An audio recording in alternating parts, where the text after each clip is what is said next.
Dunia dikejutkan oleh pecahnya konflik bersenjata besar antara Iran dan Israel di pertengahan Juni tahun 2025. Dalam hitungan hari, wilayah udara Timur Tengah dipenuhi rudal drone kamikaze dan sistem pertahanan udara yang menyala siang dan malam. Situasi memanas setelah serangkaian insiden saling serang yang melibatkan militer Israel dan pasukan proksi Iran di Lebanon dan Suriah.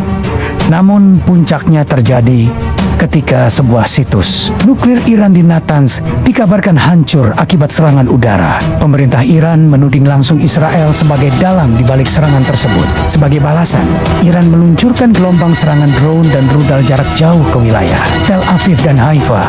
Serangan ini disebut sebagai salah satu operasi militer paling besar yang pernah dilakukan Iran secara langsung ke Israel dalam 2 dekade terakhir. Ribuan warga sipil dievakuasi ke bunker bawah tanah. Sementara sirena peringatan serangan udara terus berbunyi tanpa henti. Israel pun merespons dengan kekuatan penuh. Jet-jet tempur F-35 dan rudal presisi ditembakkan ke jantung pertahanan Iran, termasuk pangkalan militer di Esfahan dan Bandar Abbas. Kematian dan kehancuran menjadi pemandangan sehari-hari. Selama 12 hari, dunia menyaksikan bagaimana dua kekuatan besar di Timur Tengah bertarung di udara, laut, dan bahkan melalui dunia siber negara-negara besar seperti Amerika Serikat. Rusia dan China mulai menyuarakan keprihatinan. Presiden Amerika Serikat saat itu, Donald Trump, kembali muncul ke panggung dunia, menyerukan perlunya deeskalasi secepat mungkin. Tapi pertanyaannya, akankah kedua negara bersedia duduk bersama setelah pertumpahan darah yang begitu dahsyat? Hari ke-12 menjadi titik balik. Sebuah saluran diplomatik diam-diam dibuka antara pejabat tinggi Iran dan Amerika Serikat di Oman. Donald Trump, yang kembali aktif sebagai utusan khusus dalam krisis ini, dikabarkan menghubungi langsung pemimpin tertinggi Iran melalui jalur belakang.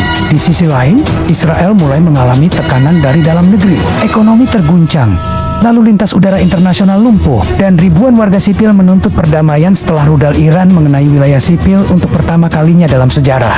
Sementara itu, laporan intelijen bocor ke media bahwa serangan awal AS dan Israel hanya berhasil menghentikan program nuklir Iran selama beberapa bulan saja.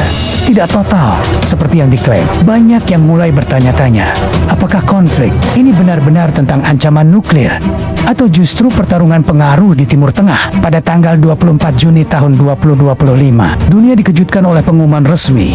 Iran dan Israel menyepakati gencatan senjata. Tak ada peluru yang ditembakkan mulai pukul 0 waktu setempat. Kota-kota yang semula mencekam perlahan mulai bernafas kembali. Tapi gencatan senjata ini datang tanpa penjelasan detail. Apa isi kesepakatan itu? Mengapa terjadi begitu cepat? Dan siapakah pihak yang sebenarnya diuntungkan? Pasca gencatan senjata, suasana berubah drastis. Jalan-jalan kembali ramai, namun jejak kehancuran masih terlihat jelas. Sekolah dibuka kembali, namun dengan penjagaan militer Tehran. Jutaan orang turun ke jalan, merayakan kemenangan diplomasi dan menyebut gencatan senjata sebagai bentuk ketegasan Iran melawan Zionisme. Di Israel, tanggapan beragam. Sebagian menyebut Netanyahu terlalu gegabah, sebagian lagi menyebut perang ini adalah peringatan terakhir. Namun satu hal pasti, kedua negara tak benar-benar menang. Dunia pun kembali mempertanyakan, sampai kapan Timur Tengah menjadi panggung pertumpahan darah? Dan benarkah ancaman nuklir Iran hanya alat permainan kekuasaan? Banyak analis meyakini bahwa ini bukan akhir, melainkan jeda dari konflik panjang yang belum selesai. Amerika Serikat kini berusaha menggiring Iran kembali ke meja perundingan soal nuklir.